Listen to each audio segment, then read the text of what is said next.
In this video, we'll see the exemption entries for healthcare services, service relating to education, catering service, contract carriage, declare tariff in case of accommodation services. What is the entry for healthcare services? Services by way of healthcare. See, the important is this is a service related to healthcare. So service entry.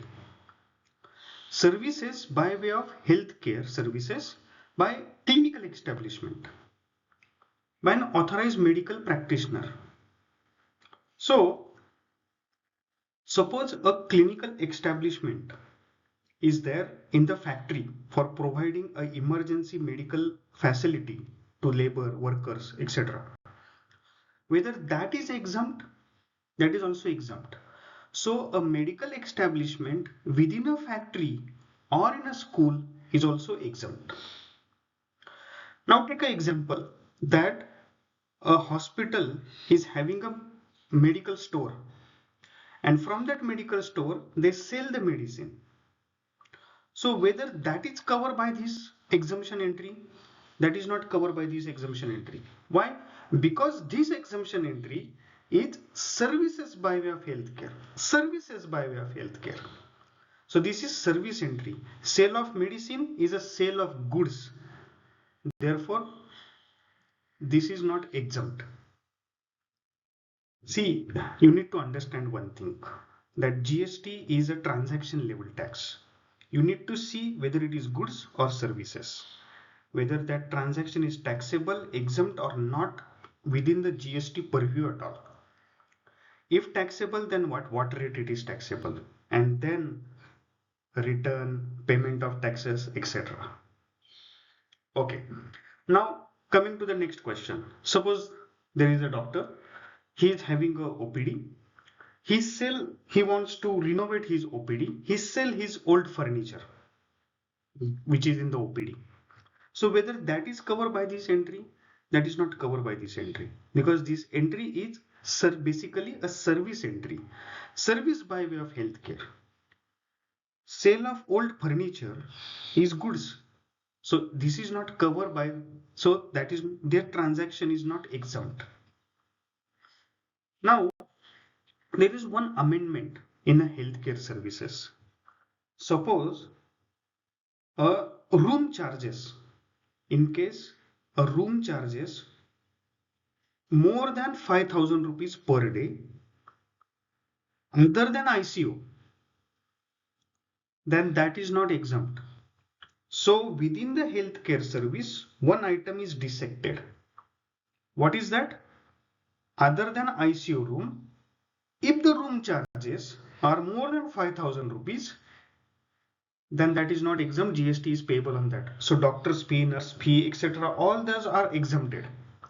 Only if the room charges other than ICU, it means if ICU charges are more than 5,000 rupees per day, that is exempt.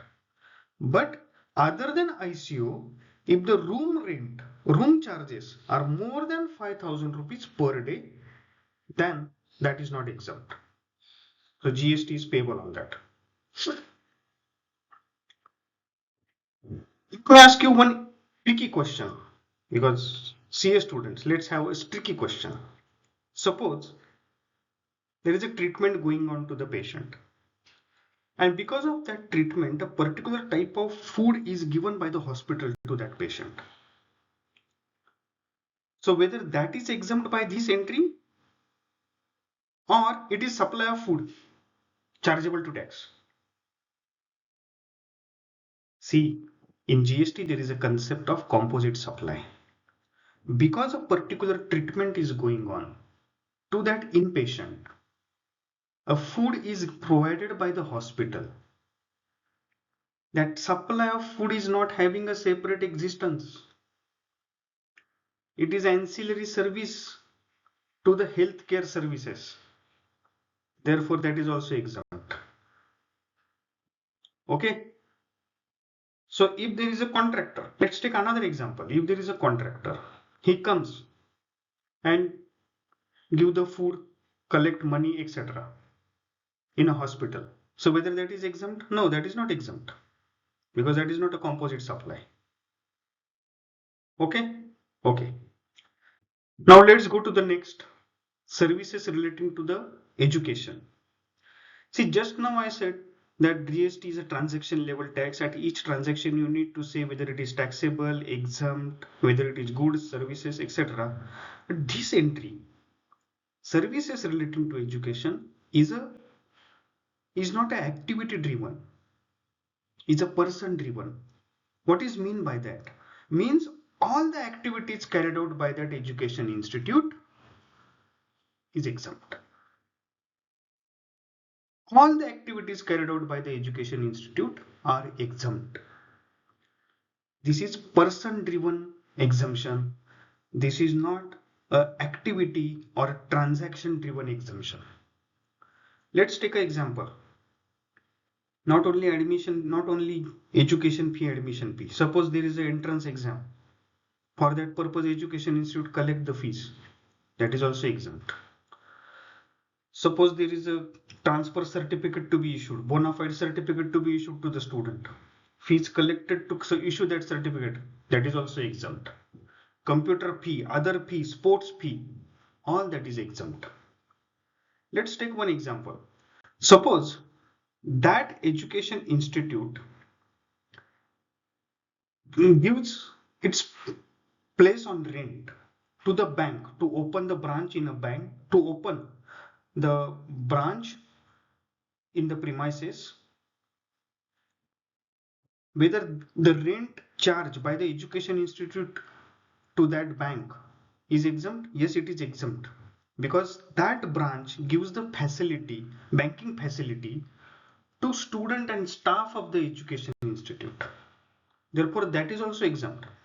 Similarly, if the education institute give its place on a rent to catering service provider, that is all, that rent collected by the education institute is also exempt, not chargeable to tax. The affiliation fees, what is, but 1 minute, what is education institute? Education institute means the institute preschool, that is from kindergarten to HSC. Okay, that is education institute. Further, very important, if you are taking any education from a college and that college will give a degree which is that college is attached to a particular university, approved university, then that is also a education institute. The exemption is available there also.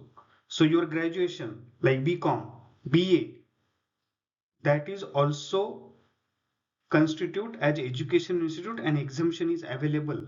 Why? Because they are attached to the approved university.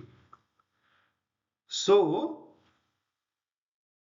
private classes, they are not exempt. Okay? Yes, you need to interpret it properly. One more thing in an education institute, that it is not only the services provided by the education institute. Service received by the education institute is also exempt. There is a reason for it. Because the output side of the education institute is exempt. So they will not have ITC benefit of the services received. So in order to give the benefit of not having the ITC as a cost to be passed on to the student, government has given even the services that are received by the education institute, that are also exempted. Which are those services? One, cleaning services, security services. Otherwise, what would have happened? That the security agency would have charged 100 rupees basic, 18 rupees tax, and 118 will pass on by the education institute to the students. However, because of this exemption, the security agency will charge only 100, and education institute will pass on that burden to the students only 100. So that is also exempt. A bus contractor who is providing a transportation facility to the students to pick up and drop them, that is also exempt. 1 minute. See, if parents are directly paying to the transport service provider, that is not exempt. What is exempt is that a transport service provider enters into contract with education institute. He will give the invoice to the education institute. Education institute in turn collecting fees from the students for transportation services, that is exempt. So if parents are giving directly fees to the transport service provider, that is not exempt. Okay. Okay. Now coming to the next, catering services. Catering service is a conditional exemption, is not an absolute exemption. What is the normal rate? Normal rate is 18% GST. However, a catering service provider is having an option to pay the taxes at the output side only at the rate of 5%, provided is not availing any input tax credit. So if the catering service provider avails the credit, he automatically come out of this exemption benefit because he is not satisfying the condition. 5% at the output side is allowed only when catering service provider is not availing any input tax credit or reverse the input tax credit. Okay, this is what, so it's a conditional exemption. It is at the option of catering service provider. They can pay at the rate of 18% and avail input tax credit. They can pay at the rate of 5% by reversing input tax credit. No ITC is available for the rate entry of 5%. This is partial exemption, conditional exemption. Okay. Coming to the next, accommodation service. That is the accommodation services provided by the hotel, inn, guest house, that is hostel, etc. What is the condition? The test is that the declared tariff below 1000 rupees per day. Understand this properly. If you are availing any service of accommodation where the declared tariff is below 1000, but there are extra charges for extra bed or any other facility, and actual tariff is more than 1000 rupees, whether GST exemption is available, it is still available because the test is declared tariff below 1000 rupees. What is the actual tariff is not relevant. Okay, so this is my contact detail. My email ID is catusharg@gmail.com. My mobile number is 8080980684. You can call me for your GST queries between 9:30 to 10 p.m. Also, you can see the various videos are available on the YouTube. Before going to the exam, please watch those videos and face that GST exam with confidence and come out with flying colors. Thank you.